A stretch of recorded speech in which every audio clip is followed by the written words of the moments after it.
Assalamualaikum warahmatullahi wabarakatuh. Sahabat seiman yang dirahmati Allah. Salah satu tradisi khas warga NU adalah tahlilan. Tradisi ini, dengan segala problematikanya memang perlu sekali untuk dikaji bersama dengan memberikan pemahaman bagi kita semua, khususnya para jamaah Nahdliyin. Dalam video kali ini kami akan membahas terkait persoalan penyuguhan makanan pada saat tahlilan. Pada prinsipnya, penyuguhan makanan yang dilakukan pada saat tahlilan adalah bagian dari bersedekah yang kita tahu pahalanya bisa sampai kepada mayit. Hal ini senada dengan hadis yang tertera dalam Sahih Muslim, yang artinya, apabila seorang manusia telah meninggal, maka terputus baginya semua amalnya, kecuali dari 3 hal, kecuali dari sedekah yang berkelanjutan, ilmu yang bermanfaat, dan anak soleh yang mendoakannya. Keterangan hadis di atas, ditambah pula dengan keterangan pada hadis sahih lainnya, yakni hadis dari Ibnu Abbas. Sesungguhnya ada seorang laki-laki bertanya, "Wahai Rasulullah, sesungguhnya ibuku telah meninggal dunia, apakah ada manfaatnya jika aku bersedekah untuknya?"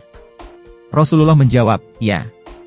Laki-laki itu berkata, "Aku memiliki sebidang kebun, maka aku mempersaksikan kepadamu bahwa aku akan menyedekahkan kebun tersebut atas nama ibuku." Hadis riwayat Imam Tirmidzi. Selanjutnya, masalah tradisi tahlilan dengan menyediakan jamuan makan selama 7 hari atau mitung dina, hal tersebut hukumnya bukanlah bid'ah, namun justru sunnah sebagaimana disebutkan oleh Imam Jalaluddin Abdurrahman As-Suyuti dalam kitab Al-Hawi lil Fatawi, Juz 2, halaman 178 berikut ini. Telah berkata Imam Tawus, ulama besar generasi tabi'in, wafat kira-kira tahun 110 Hijriah, 729 Masehi. Sesungguhnya orang-orang yang meninggal akan mendapat ujian dari Allah dalam kuburan mereka selama 7 hari. Maka, disunahkan bagi mereka yang masih hidup mengadakan jamuan makan, sedekah, untuk orang-orang yang sudah meninggal selama hari-hari tersebut. Meskipun demikian, sekali lagi kita harus mengingat bahwa bersedekah dengan mengadakan jamuan makan pada saat tahlilan itu hukumnya adalah sunnah belaka, bukan wajib. Oleh karena itu, tidak boleh memaksakan diri. Dalam pandangan syariat, niat baik melakukan kesunahan ini bisa menjadi makruh, bahkan bisa menjadi haram, jika dilaksanakan tidak sesuai dengan konteks. Demikian pula halnya dengan jamuan makan pada saat tahlilan akan menjadi makruh hukumnya apabila dirasa hal tersebut memberatkan bagi ahli waris mayit hingga mereka sampai berutang hanya untuk mengadakan jamuan makan tersebut.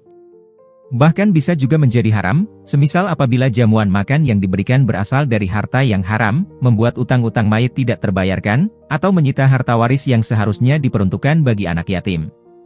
Solusi yang kami tawarkan, apabila terjadi kasus yang demikian, sebaiknya yang mengadakan tahlilan cukup anggota keluarga saja, tidak perlu terlalu banyak mengundang pihak-pihak lain apabila dirasa berat untuk memberikan jamuan kepada mereka.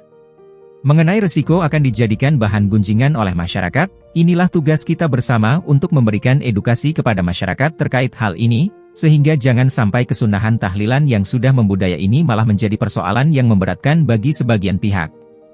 Pada dasarnya, syariat Islam memandang keluarga yang ditinggalkan sebagai pihak yang lemah, dha'if, karena sedang berduka, yang oleh karena itu disunahkan bagi kerabat dan tetangganya untuk menghidangkan makanan bagi keluarga mayit, sebagaimana dijelaskan oleh Imam Syafi'i berikut ini. Dan saya menyukai apabila tetangga si mayit atau kerabatnya membuat makanan untuk keluarga mayit pada hari meninggal dan pada malam harinya yang dapat mengenyangkan mereka, hal itu sunnah dan merupakan sebutan yang mulia, dan merupakan pekerjaan orang-orang yang menyenangi kebaikan.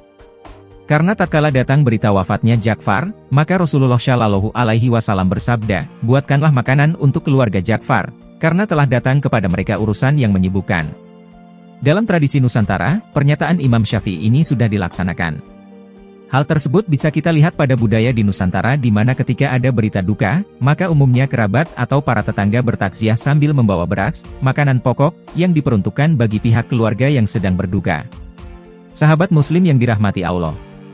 Demikian pemaparan kali ini, semoga bisa dipahami dengan baik. Wallahul muwaffiq ila aqwamit thoriq. Wassalamualaikum warahmatullahi wabarakatuh.